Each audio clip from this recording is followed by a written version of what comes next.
Now, my name is George Seguya Lubega. My father's name is Lubega, that's why it's added on my names. I currently work on 2 new cities that are being built in the Middle East. And I'm a senior architect. And I studied my bachelor's degree in Uganda, Bachelor of Architecture. We were the first students to graduate in architecture from Makerere University in Uganda. And after that, I did a master's in development. So the master's was not in architecture. The master's is in development. And I did another master's in arts, not fine arts, but arts in the United States. So my architecture knowledge strongly bachelor's in Uganda. I worked in United States and worked towards getting my license. And I used to be very confident. As soon as I worked on licensing in United States, I found that the exams were very difficult. Second thing I found was that the knowledge for my undergraduate degree was just an introduction. It was the licensing had a lot of knowledge I had never ever thought was there in the industry. I want to mention something that had happened before that. LEED certification was starting around 2005, 2006. I tried to attend a LEED certification class. Those days, there was no exams for LEED certification. That was the beginning of LEED. When I sat in the training, I couldn't understand what they were talking about. I tried to participate, tried to hear what they were saying, could not understand what they were saying. But when I prepared for licensing, passed my licensing exams, now LEED certification made sense because all the knowledge in LEED certification, a lot of it we had covered in the licensing. Now, the question here, we are talking about how we can move forward. This is the situation going on around the world. And what's happening? In the United States, we have all climates. That is, we have the Arctic in Alaska. That's a very cold area. All year long, cold. You are building on ice in some areas. We have the desert in Nevada. That is like Saudi desert. Similar, but different. But Nevada, you have a desert. You have in California, you have earthquakes and seismic activities, heavy. You go to Hawaii, you have the tropical climate, similar to what we have in Uganda. You have the Midwest, Chicago, you have the snow and winters. Why I'm mentioning this, I'm just trying to lay a background of what I'm going to try to explain about where we are in the industry. I'm not saying that you need to take the American model, no. I'm just trying to bring us somewhere to understand what's going on around the world. So the American Institute of Architects has been there for 160 something years, 100 probably 63, 64, 160 something years.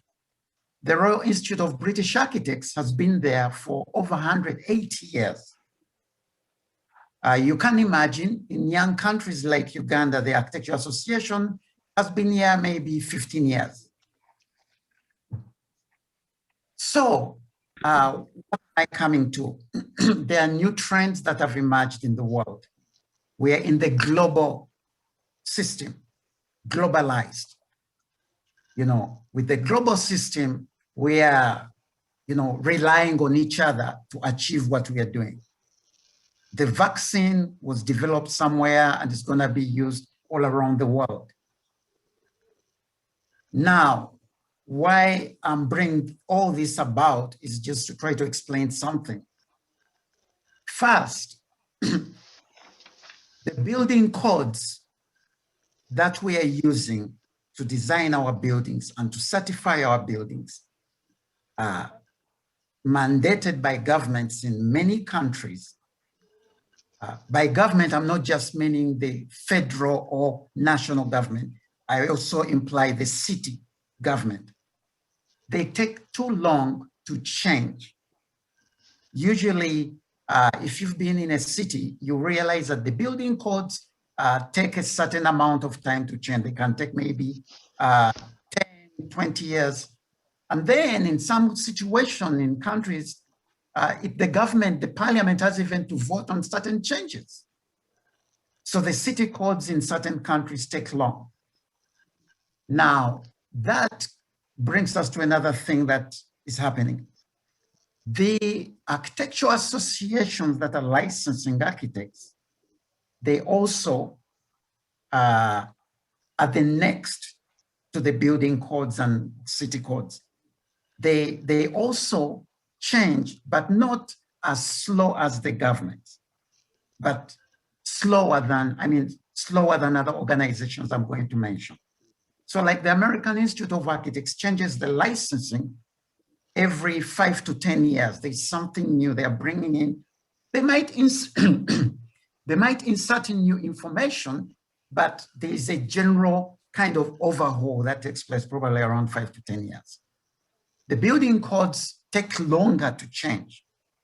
The architectural associations are next in line. And then what has emerged because of the problems we are having, because of new research, new organizations, they are doing work. They are moving so fast. They are seeing the codes are taking so long. They are seeing the licensing bodies are next and taking very long to change. They find things that they've changed in the industry that need to be implemented. Now, those are associations like American Society of Heating and Refrigeration. ANSI is another one. They also take long, but they're faster in their approach. They immediately, when they see problems, they change things in their system. So we have governments with building codes, architectural associations with the licensing. Then we have the institutions that are setting standards, like for refrigeration and heating and air conditioning, institutions that are setting standards for how we interpret, certain things and, quality of buildings. Now, within that framework, a lead sustainability emerged. It's about sustainability for buildings.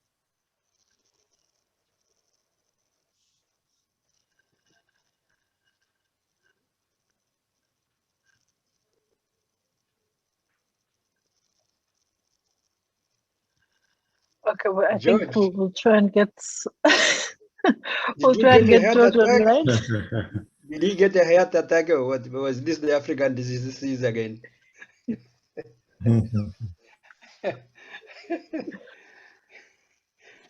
Okay, Maybe I his think signal has to go to London and then come back to Africa. George, if you can hear us, you're disconnected. Yeah. George, can you hear us? I can. Yes, I hear okay, you. You froze for a minute, so. Oh, sorry. Okay, we are okay. Over to you. Okay, thank you. So we have the sustainability non-for-profit organizations starting their sustainability because they know the building codes will not adopt their things fast enough. The architectural licensing organizations are going to take their time. And then for them, they decide they're going to certify buildings that meet their standards, that meet sustainability and modern trends. So now when you have LEED doing that, LEED realizes that in order to get their things working, they will certify buildings, certify an individual.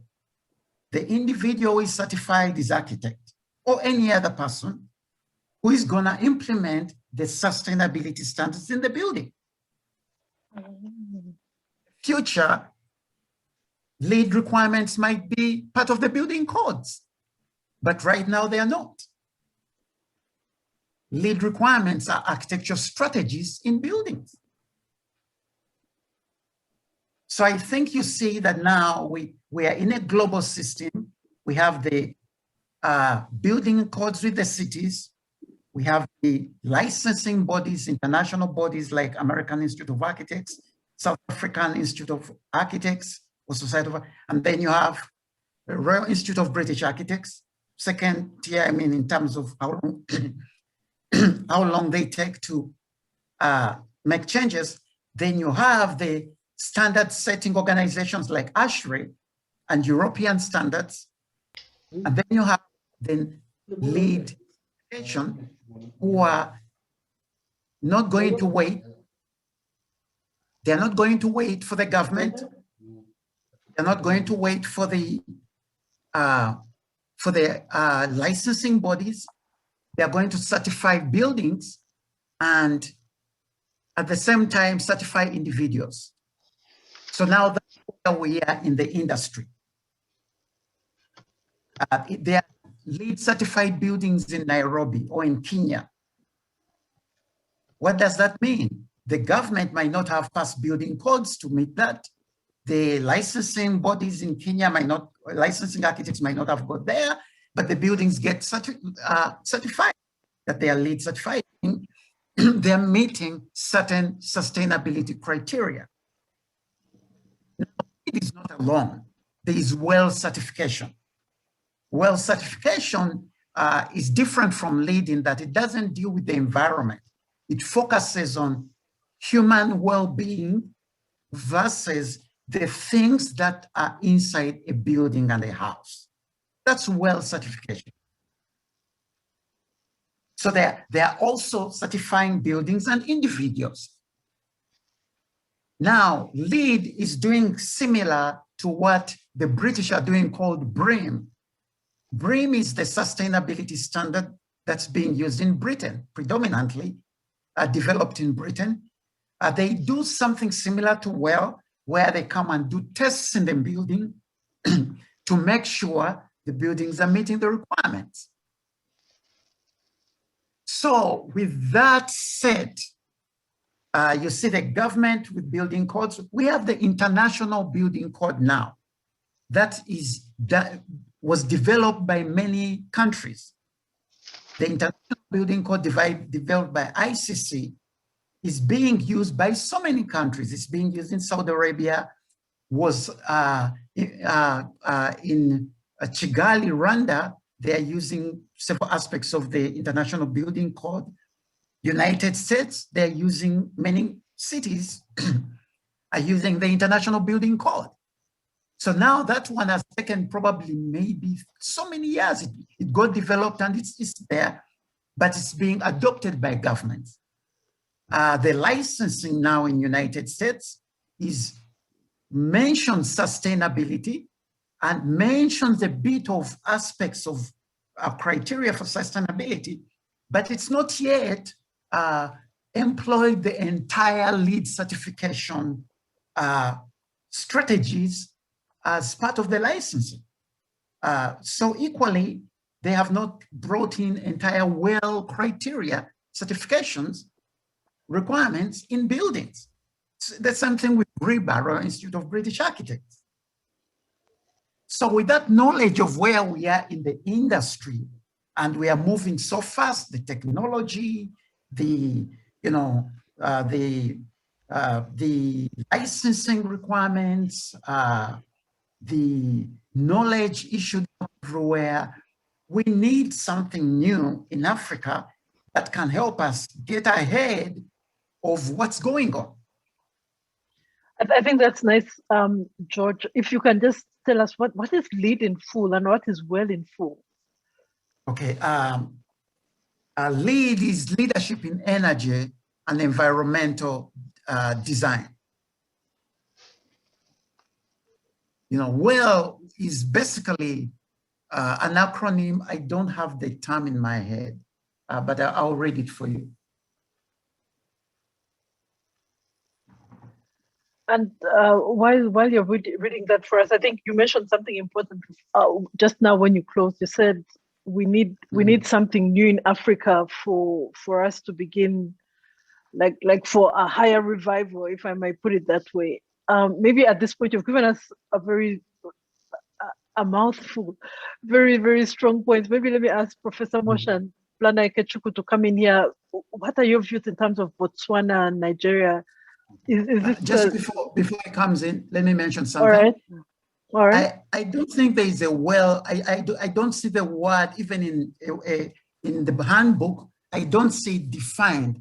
I think it's just about being well, but later I'll let you know, because personally I didn't know the meaning of the acronym.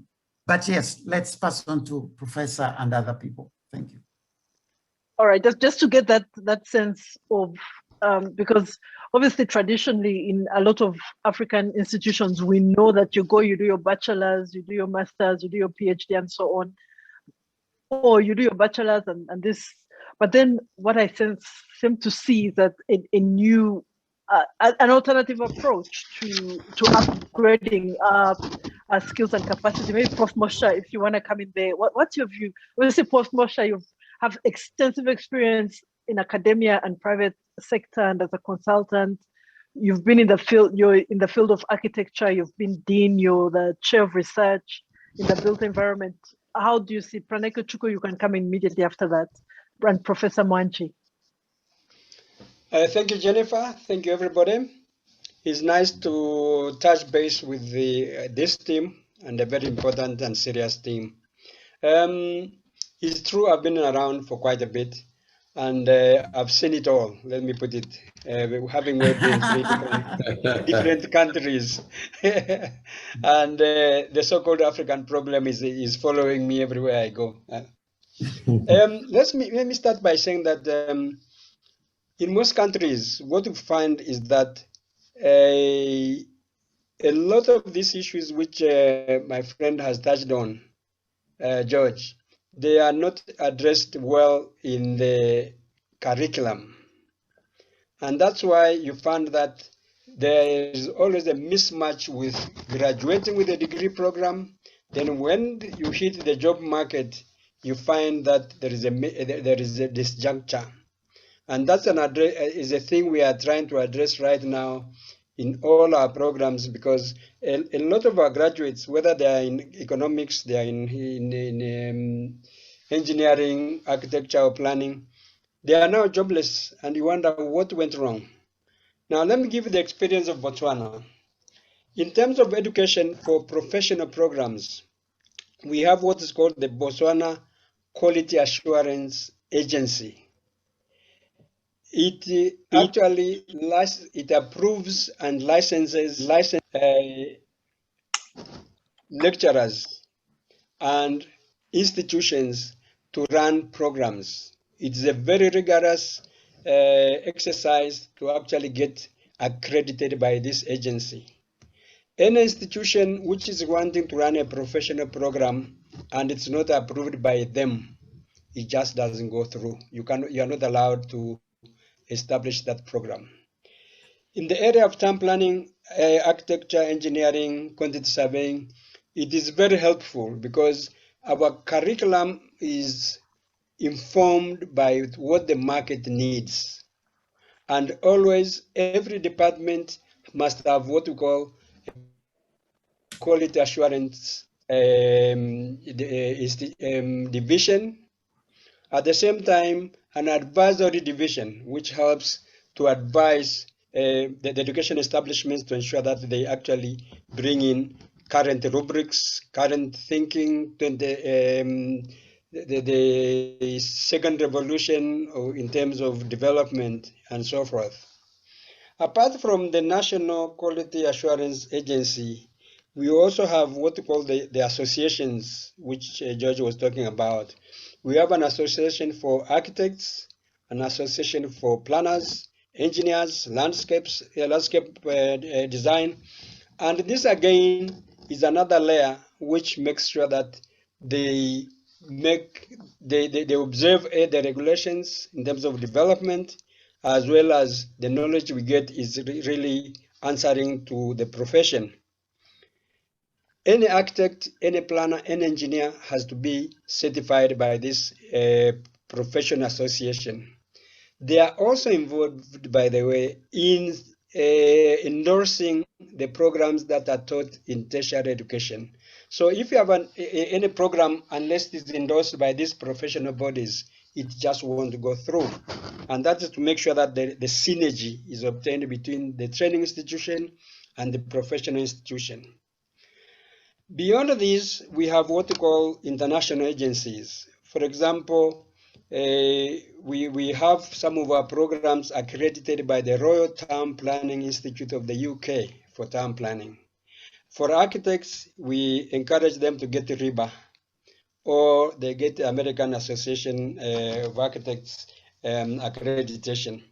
Now, the advantage of these international accrediting bodies is that you are sure that you are now of an international level and you have been able to handle issues at that level.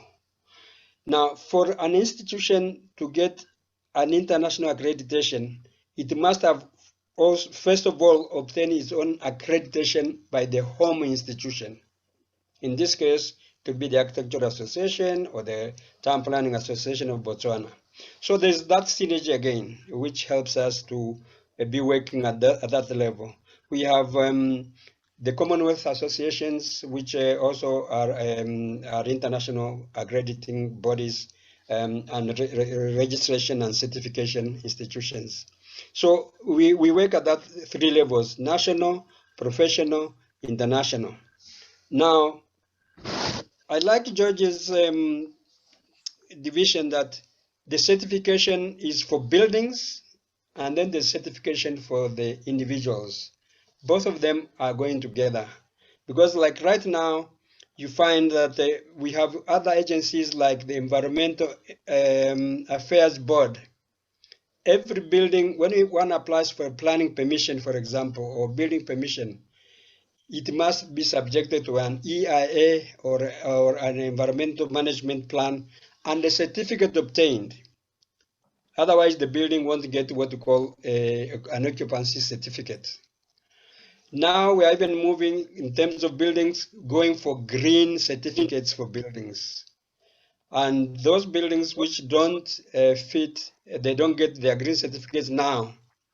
They are told to try and retrofit so that at least we get this element of sustainability which George was talking about. We are trying a bit hard. Quite a number of our buildings were designed a bit earlier, but right now, at least we are getting a few buildings now which are designed newly and they get their green certificates. In terms of government control, we have the Town Planning Act, for example. We have a Development Control Code. We have building regulations and a lot of other bylaws at the city level or town level. These are observed religiously. I must say in Botswana, there is a lot of compliance in terms of this happening, because all these bodies sit literally every month to look at building permits across the whole country, whether it is in towns or in the secondary cities. And we even have an appeals body in case somebody is not satisfied with the rulings of these regulatory bodies. So what we are seeing now is that at least there is an element of control of our profession. We certify the persons themselves, whether they are planners, architects, or engineers, and we also certify the structures that come up. Slowly but surely, we will be getting there.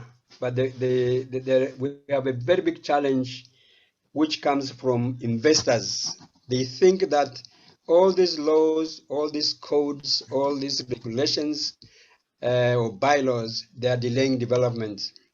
We also have political interference, which we are experiencing, that politicians think architects, planners, and so forth, they are putting out all these regulations just to stop development, although we are crying and saying, no, we need them. The common man also can't understand why we have left so many open spaces in our designs, because we want lungs, you know, in the cities. We want the area to, I mean, the cities to breathe. They think actually we are wasting land. They are now wanting to have their car washes there, or they want their small industries there, manufacturing, you know, all sorts of gadgets and so forth. But we are slowly fighting them and trying as much as possible to say, okay, we are not saying informal employment is not needed. It is needed, but let's regulate it. So we are designating certain areas where these activities can be held without overhauling the entire city, which would then look like you know, an unstructured element. So somehow the issue of politicians, the common man, and investors is one area where it is difficult. I believe in international certification. Our programs, for example, 2 of them are certified locally, internationally, and regionally, and that's the best way to go to be able to reach the degree of adherence to our profession. Thank you. Thanks, Prof. Mosha. I mean, I find it very interesting that you've indicated that for your architects, you actually require them to align to RIBA. I think that's one of George's biggest campaigns. I mean, when we were connected in Uganda, it was like, what do you mean by architects should align to RIBA? It's amazing to see that it's already in Botswana. So George, you are quite spot on that. Over to you, Nigeria. Let's go to Nigeria. What's happening there? Greetings, everyone. Greetings. I'm Tablan Emmanuel Ikechukwu. It's a pleasure to be here. And I want to thank the 2 first speakers for the good background they have laid in this discussion. And I think I want to say that what Prof just explained about Botswana is almost what we have here. In Nigeria, for instance, in the academics, you go through your training, and the Town Planner Registration Council of Nigeria also synergize with NUC, the National University Commission, to look at the curriculum. And they also carry out accreditation of the program, and that they do every 4 years. So if your program is not accredited within that 4-year period, it means that the graduates you turn out, that is the planners you turn out, cannot go for certification through the Town Planners Registration Council. They have to go through the Nigerian Institute of Town Planners Training School for another 2 years for them to be qualified to apply for license. That is the situation in Nigeria. For you to get your license and certification, if your university at the time you graduated was not accredited. But once it is accredited, you go straight, you spend 2 years, and then after that 2 years, you be under a registered town planner who is into private practice or any town planning ministry or agency. You spend 2 years there, and after 2 years, you are now qualified to apply for membership into the Nigerian Institute of Town Planners. And when you apply, you face a group of panelists that grill you through a number of questions, and you are graded. Based on the grade, those results will now be sent to the Nigerian Institute of Town Planners. We have the membership committee. We also have the education committee that looks at your qualifications. These are the people that looks out to know if your school at the time you graduated was accredited or not. And once you scale through the education committee screening, the next will be the membership committee. They look at your response to each of the questions, your grade, and once it is okay, you are elected a full member of the institute. Now, once you become a full member of the institute, automatically you become eligible to apply for license. To apply for the license, you are expected to complete a logbook on everyday activity you have done for 2 years. So that you also submit, and then you take a written exam. After the written exam, you appear for an oral exam, which will take you out of your region. In Nigeria, the Town Planning Institute operates 3 regions, which is the North, the West, and the South.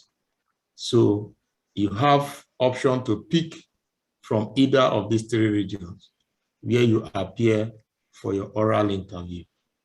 The process is tedious, but it is just a way to, in order not to make licensing very cheap and a free-for-all thing.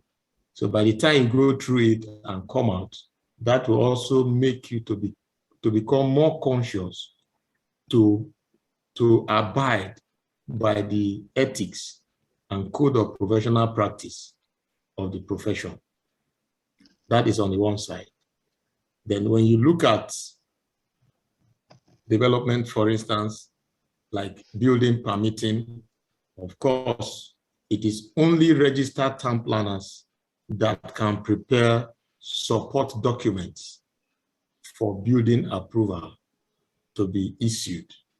So if you go elsewhere to get it, of course, the town planners in the ministry who grant approval, we know that this is coming, this one is strange, it's not within us. So all these structures have been put in place to curb the incidences of quackery, which we all know is a challenge in all the professions, not only town planning. And in Nigeria, for instance, part of the things we are doing, like for building approval, we have what we call site analysis report and plan. We also have site suitability report. We also have, there are some levels of development that require you to prepare an environmental impact assessment. So all these reports must be prepared by a certified professional. And once you are not in good standing with the institute, of course, you cannot even access, we have our professional regulatory stamps that you must affix to each of your reports. So if you are not in good standing, automatically you can't get that stamp. And you have a time frame once it is 31st of March every other year. If you're unable to clear your subscription for that within that period, it means you won't practice for that year. So you must get that done for you to be able to carry out professional town planning job. Then like the building code, we have a national building code, but it's unfortunate. We started talking about it in Nigeria since 1981, but unfortunately, the building code is neither here nor there. So I think in Africa, we really have to do more to see that these things are put into place. Like from what Dr. George said, that he says the licenses, they change in America, maybe because they integrate a new code or something, whatever, to the license. But you find out that those codes doesn't change, particularly here. Now, the dynamics in the built environment is supposed to influence change in our building codes. Okay, let me draw from the experience we had from a building collapse here in Rivers State. Now, because of that building collapse, stringent measures were brought in. Now you have to prepare a structural calculation sheet for all buildings that are above one floor. That's from a story building. You must prepare a structural calculation sheet, and it must be prepared by a professional. Those in the civil engineer department, they do that.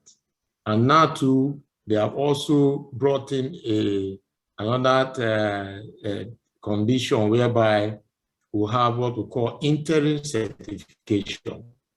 So when you are building, we have a joint inspectorate team that comprises of the town planner, you have the architect, you have the civil engineer, you have the mechanical and all that. They come around to ensure that the setbacks that were in your design is what is used to lay your foundation. And the moment you get to DPC, they also come back to look at what you have done. They give you an interim certification before you can start up again. So at various levels, they come to give you these certifications just to ensure the integrity of whatever structure you are putting up. So this challenge that came really helped to make the government to become kind of responsive, to the negative images that they create, not just for the state, but for the country as a whole. So there are so many issues, and our educational system, also drawing from Dr. George, that when he got to the US, that his bachelor was just like an introduction. And you can imagine, after spending 4 years, 5 years, thinking that you've gotten something, and you now saw that all that you had was just 101, year one. I think we really we really need to do a lot there. And I think I want to attribute that fact to our lecturers. Most of our lecturers, they don't research. They don't research. I can remember when I was in my first year in university, the lecturer said that this note he is dictating to us was his note when he was in first year. So now you begin to wonder. You begin to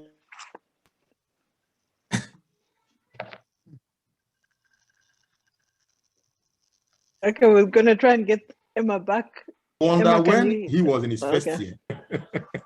Imagine what that student is going to get, particularly at this age, 21st century. So our lecturers really need to do more.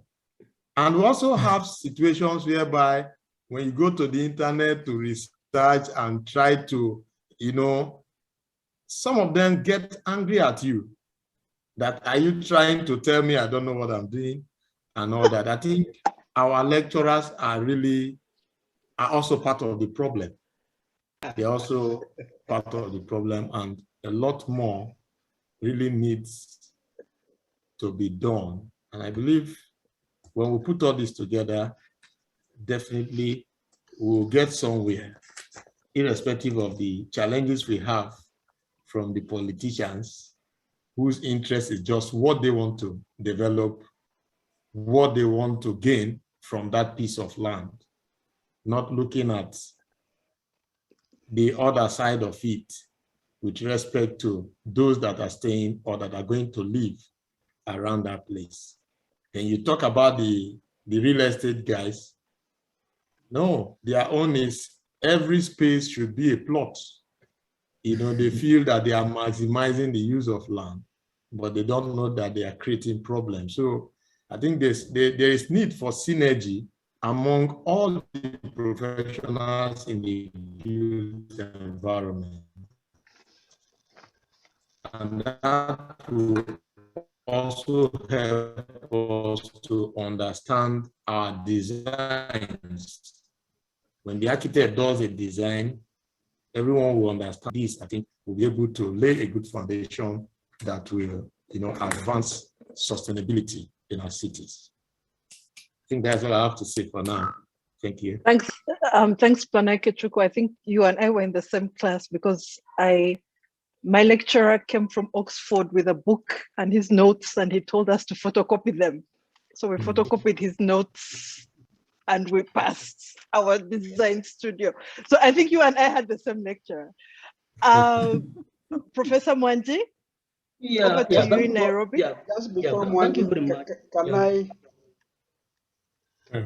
Before Mwangi, can I just point something which I forgot? Sure. All right. Sure, Prof. Yeah, I want to alert colleagues that SADC is now developing a quality assurance protocol for all institutions of higher learning. Now they're getting into what we call the second phase of the harmonization of African quality assurance and accreditation initiative, which was started in 2020 and now it's getting to 2021. The whole idea is to harmonize all institutions of learning to come up with programs which observe the principles of quality assurance in all its various aspects. If you want to get more details into this, I'm sure you know the institution called Sarua is actually working on this, and if you need more details, I can send them to you. But this is trying to make sure that everybody within the region is actually observing that regulation. The whole principle behind it is that people now can move around. If you work in Uganda, you can go to Mozambique, you can go to Namibia. You will have covered the principles of quality assurance in your training. Thank you. Amazing. Prof. Mwanji in Nairobi?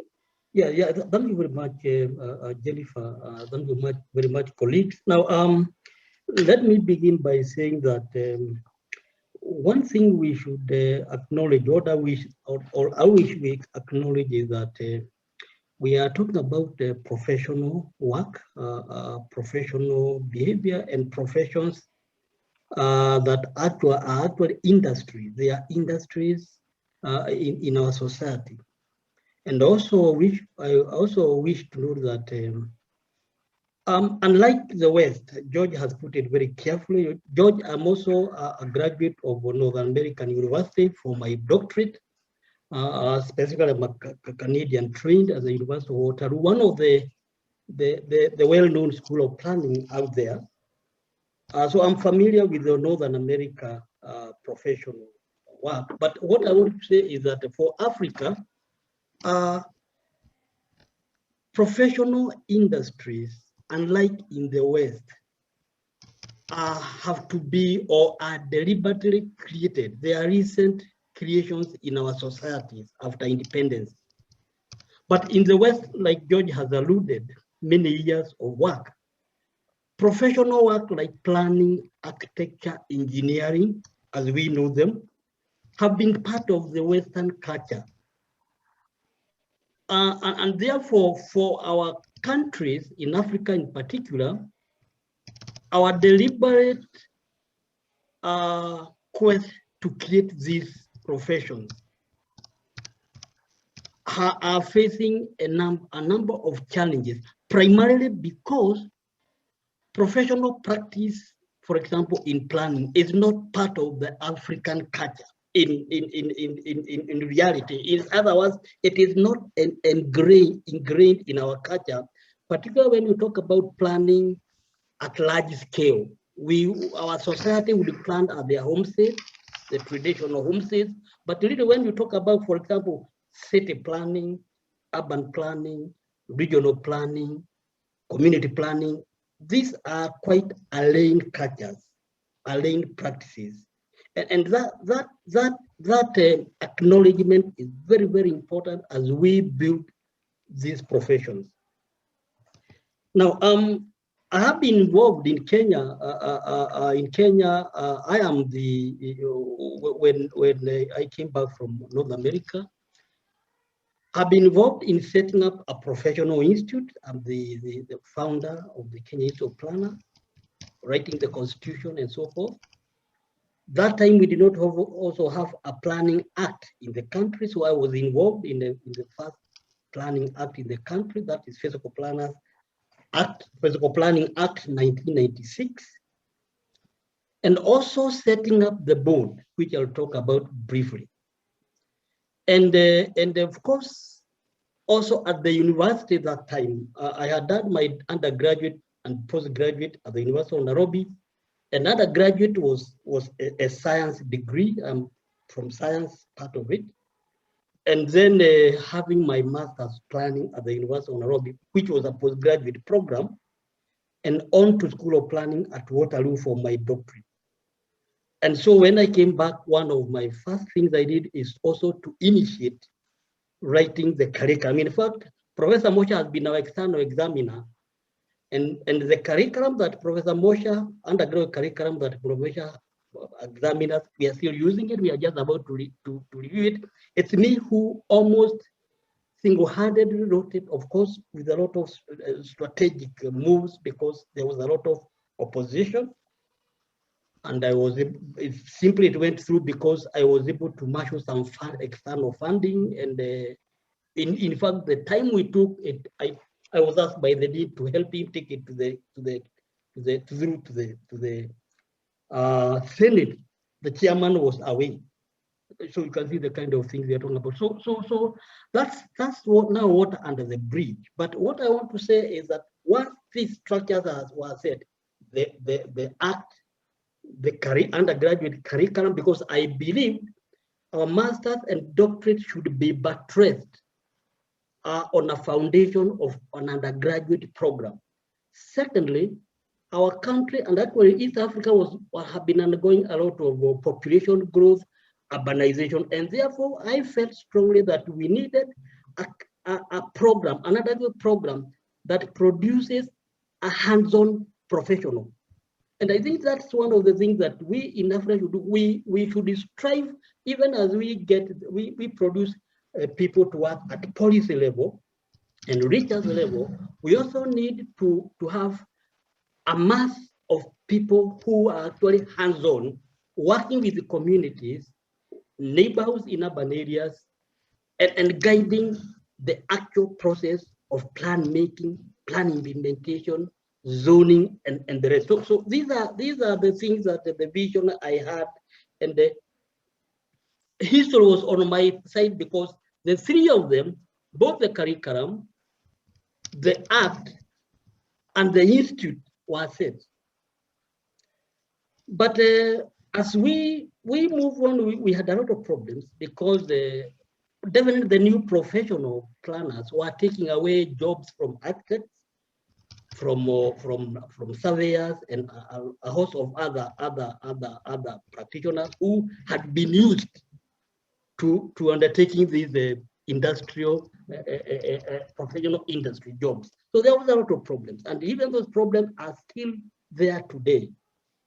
But I must say that now we are more than 20 years, we are almost 30 years now since we had we are heading out to 30th year.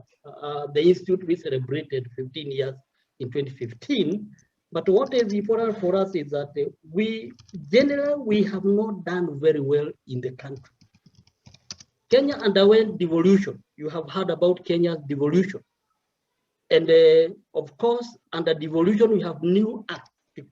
There is what we call County Planning Act, which also provides for planning. We have got another one, Urban Areas and Cities Act. So again, we are in the old dispensation, whereby planning and city building is guided, or it is worked out around a number of a multiplicity of laws. Whereas originally we wanted to unify the law. So we have one problem of a unified law. Then we have got, then also as we have moved on, the professional practice, particularly the planning practice, also there was a move by some of the colleagues to go back to the old institution. So we have actually, as I can supply, we have three professional bodies for planners, one professional body for architects, AK, Kenya Institute of Planners, there is AK. The architect has a chapter that is a town planning chapter in architecture, which actually architects use to get to do the professional, the planning work.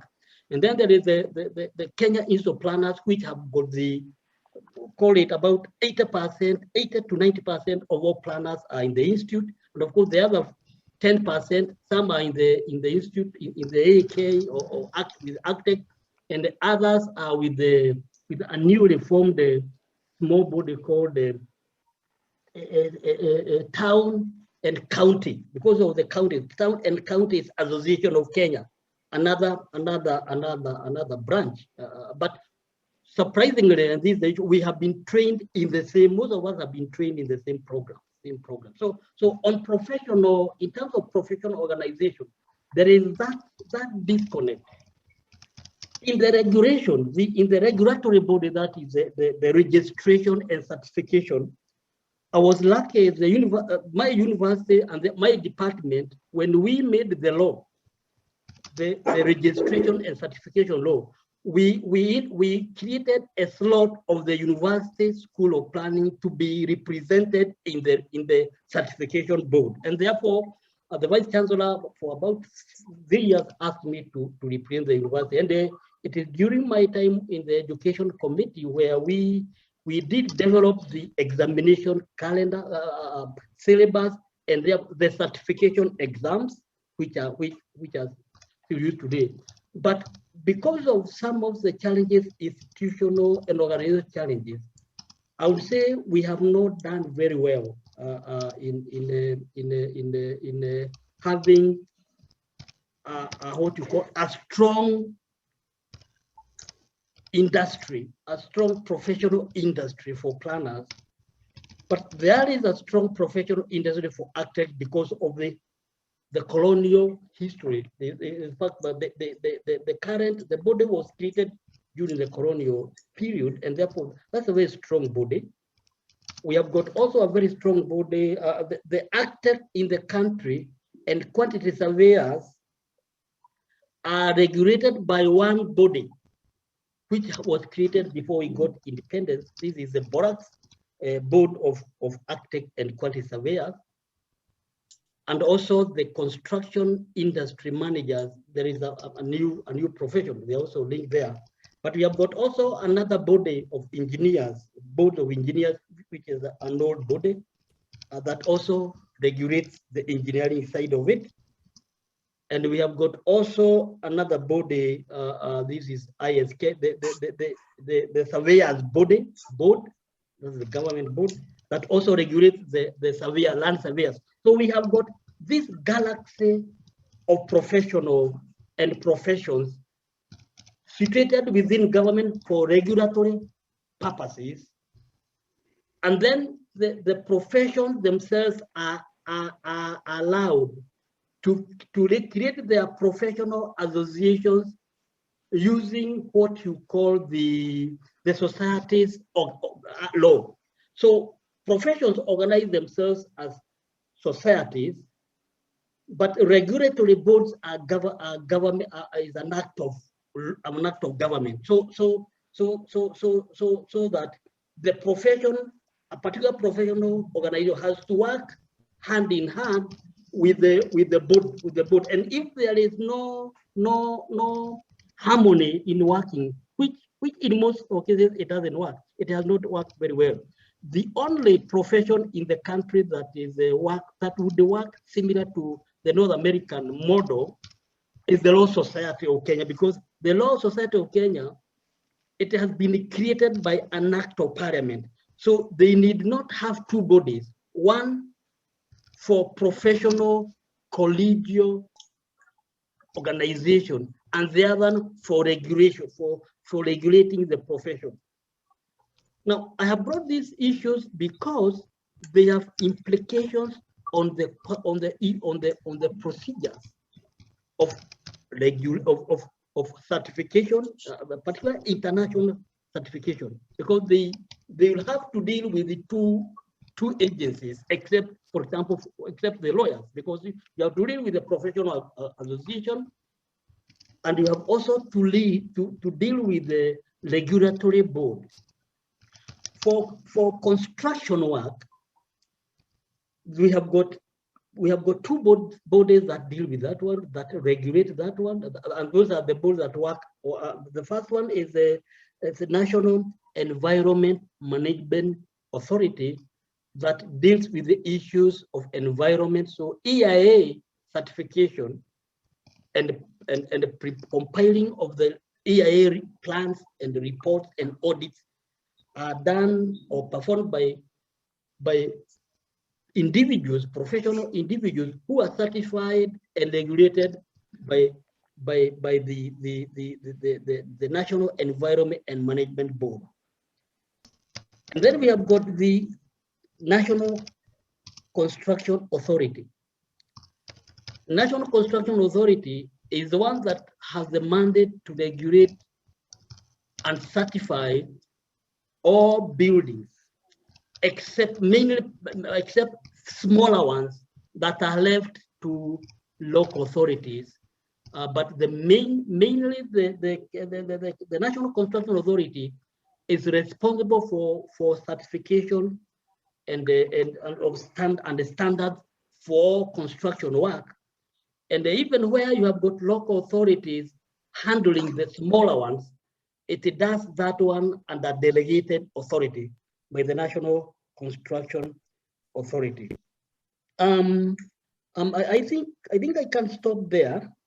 Perhaps only with a rider that there are changes that for curriculum, if we want to change curriculum, I think the issues of quality control, what has happened now is that there had been a court case where the engineers, the University of Nairobi had a problem with the engineering board, and of course other engineering boards, because there has been an issue, and this is something that this forum can consider.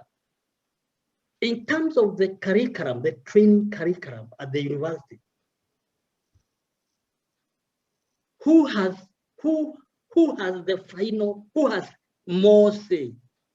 Is it the board, the professional regulatory authority, assuming it's the one that has more knowledge about what the industry needs, or it is the university or the teaching department that actually delivers the curriculum? And of course,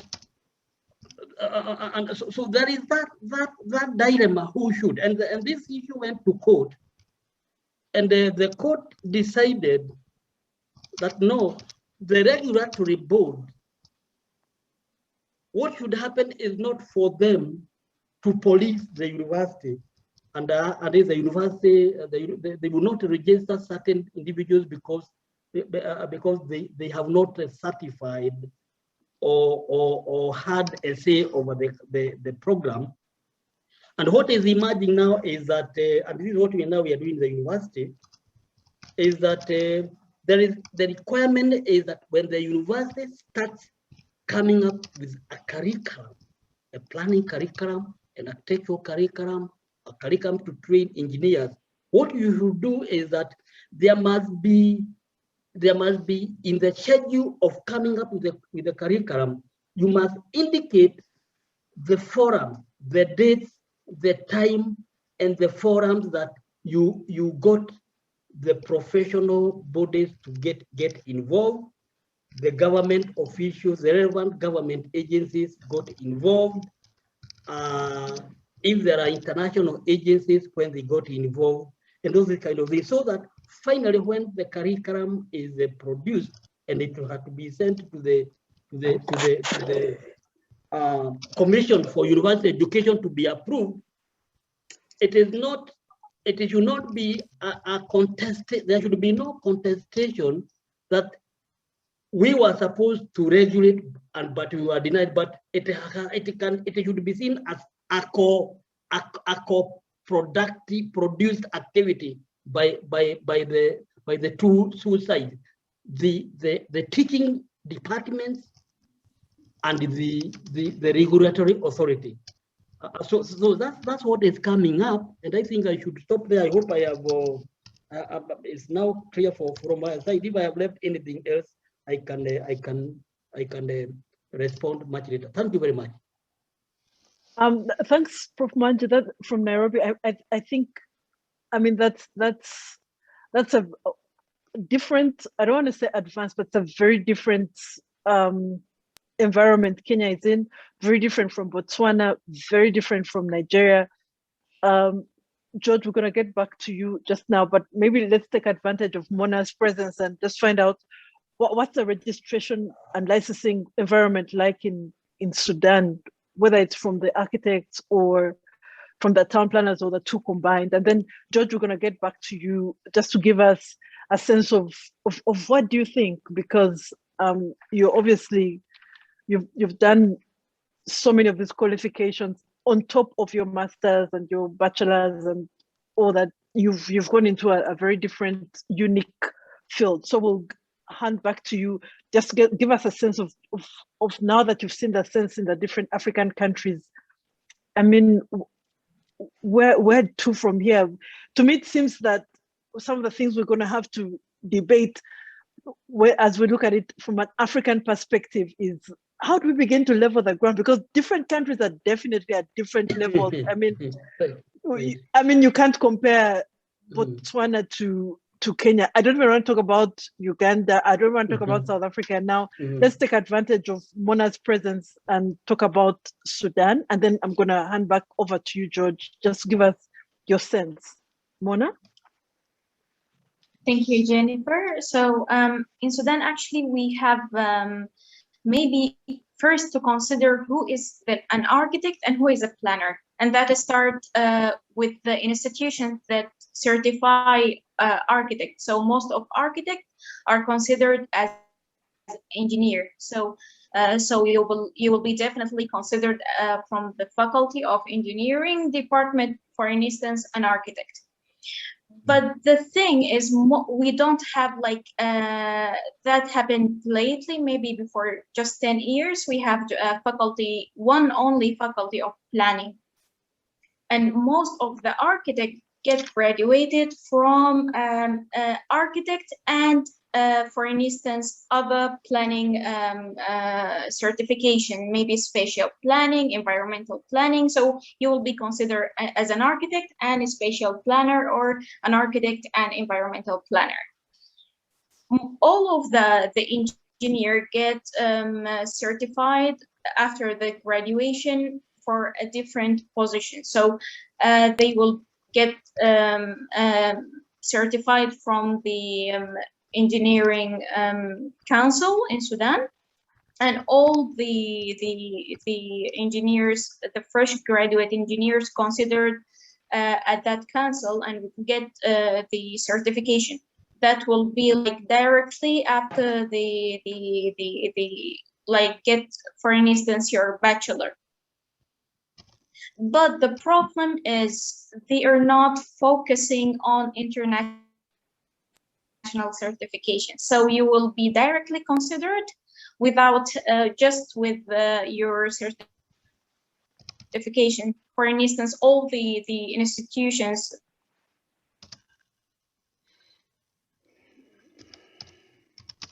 Okay, we'll get back to Mona. We'll try and connect to Mona just now. Okay, Mona, yeah, go ahead. Sorry. Yeah, so you will be directly considered as a fresh graduated and have a certification from the engineering council. A part of that, if you're an architect, you will get certified from also the architect association, and we just have only like a very young association that focus on planning.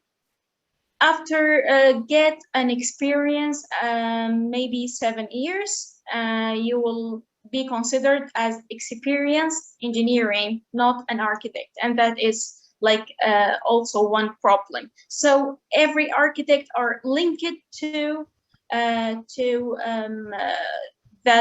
thing. So if I get graduated without having anything, I have directly be considered as after 7 years, I will be directly considered as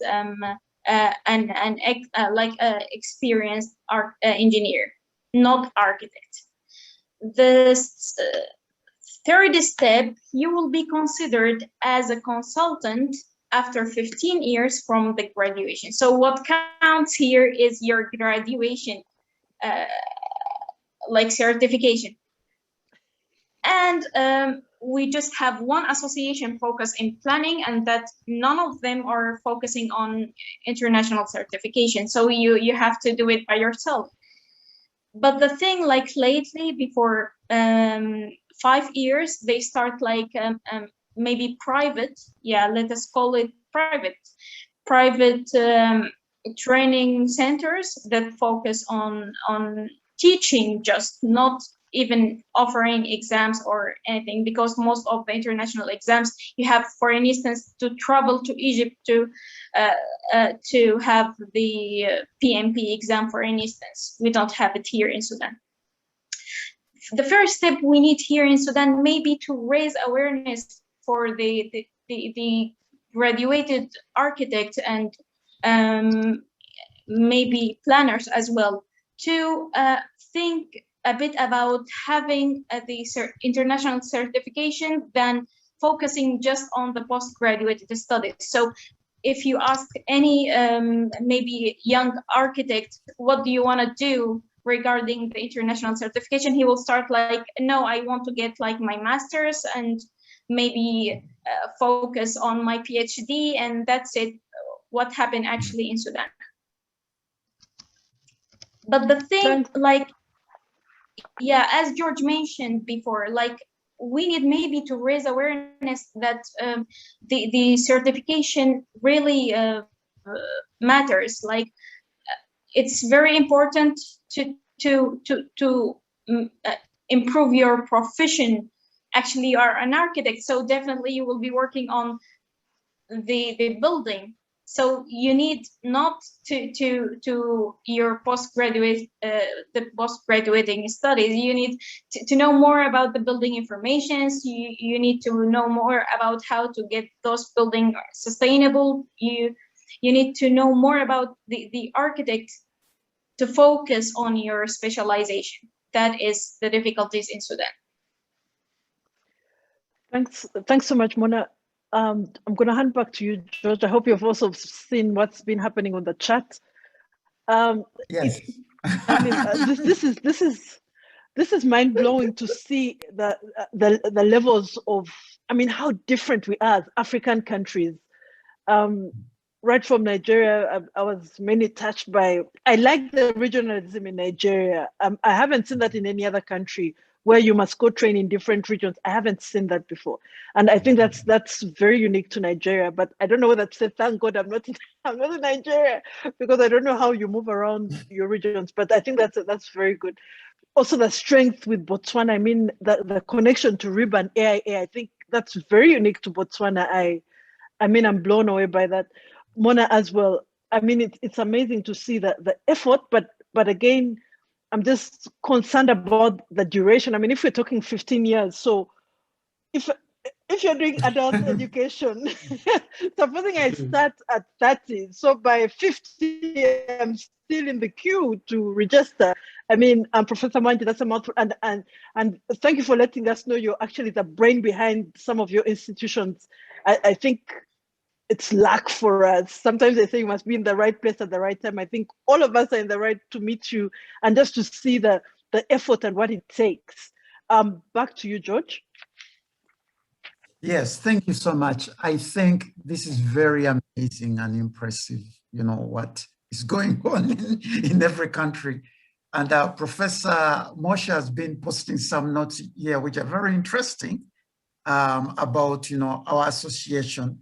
what it should be and how we can contribute to the organization so that our members can work across the continent and across the different countries. I think that first we need to work together in a way. I'm realizing that in Africa, there is so much information and things we are doing. The problem, we are not coordinating with each other. We are not like meeting Botswana and seeing how they are doing things, meeting Nigeria, how they are doing things, and putting everything together so that we help ourselves as a continent. Because everything here is very impressive, the way it's done in Nigeria, the way it's done in Botswana, what Kenya is doing, what Sudan is doing. And I think the African Planning Institute, this recording here, when it goes out and we get feedback, probably we should find a way we are going to have to meet, as different countries. Africa. In Africa, yes.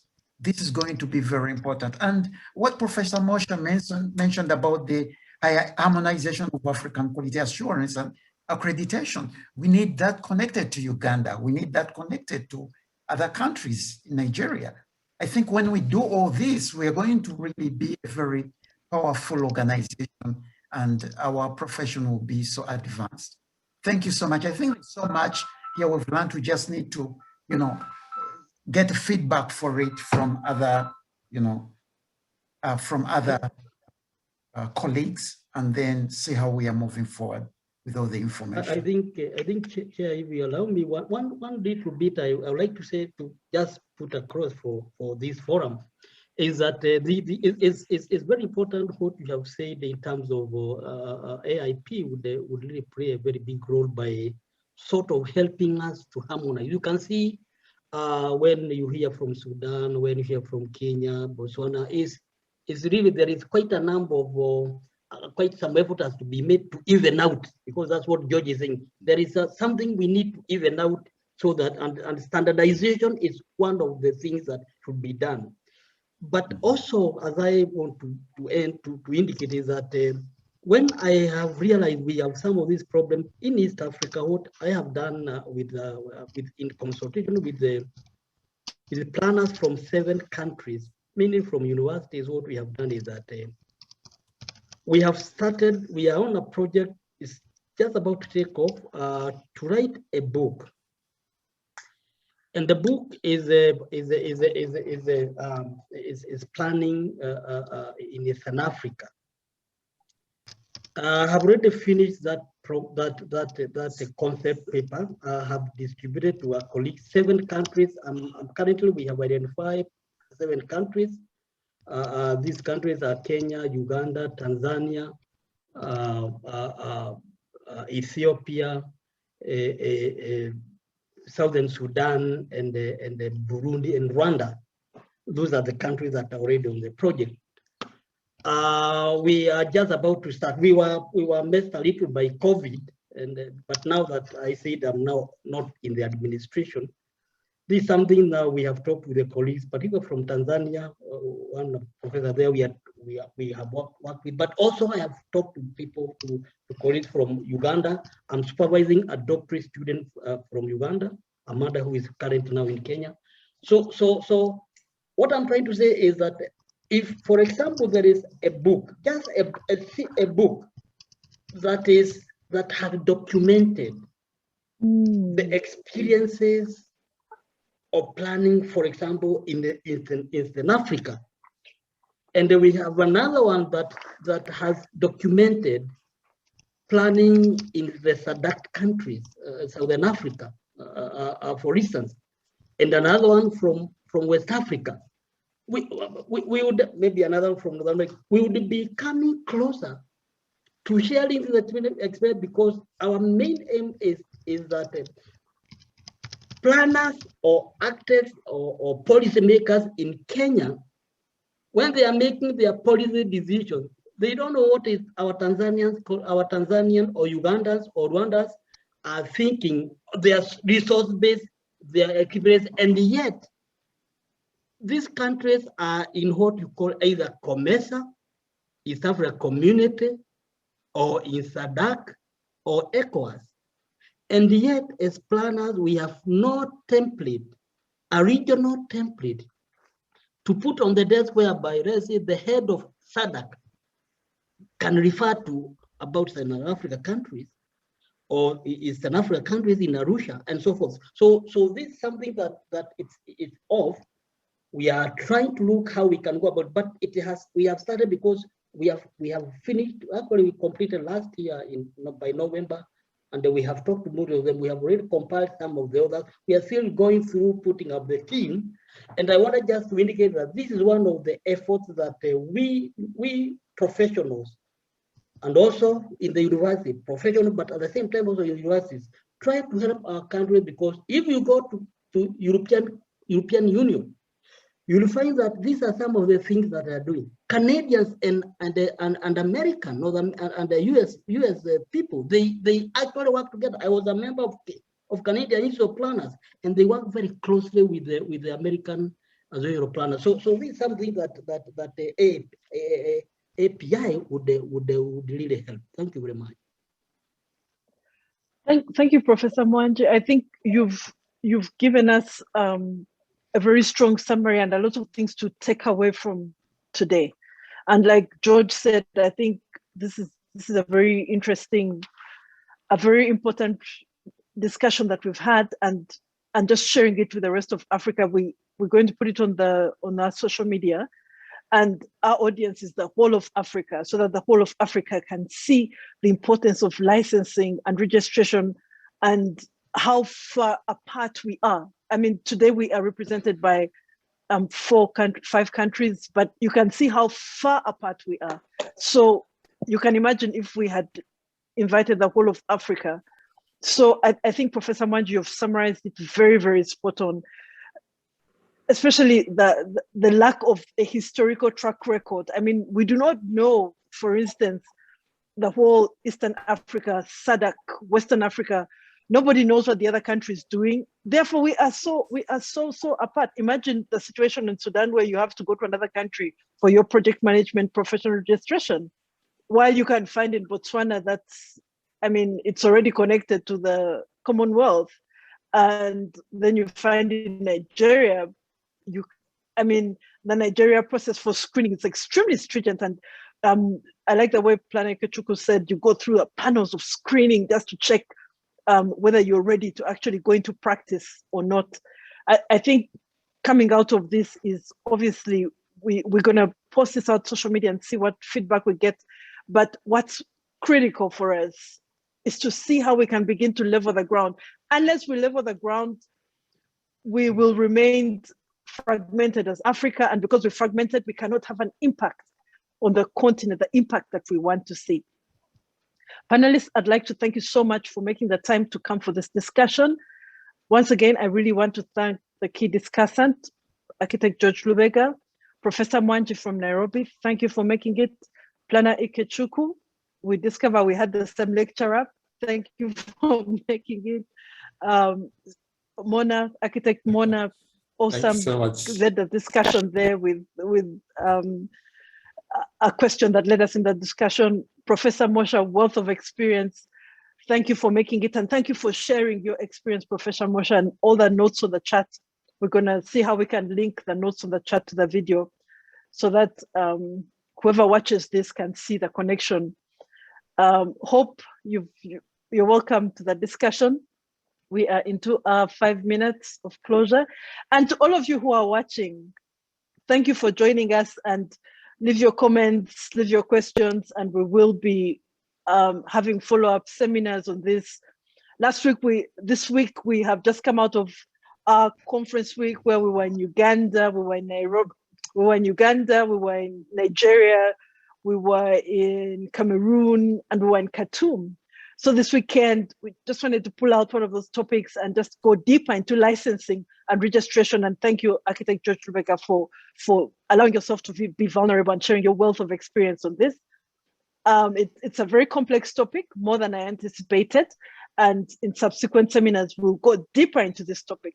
Thank you, everyone, for joining us. Thank you to our panelists, and we will see you all next time.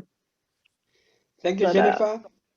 before you go, I want to thank everybody also, and I really want us to become the founders of a body that will do accrediting and licensing of cannabis. Thank you.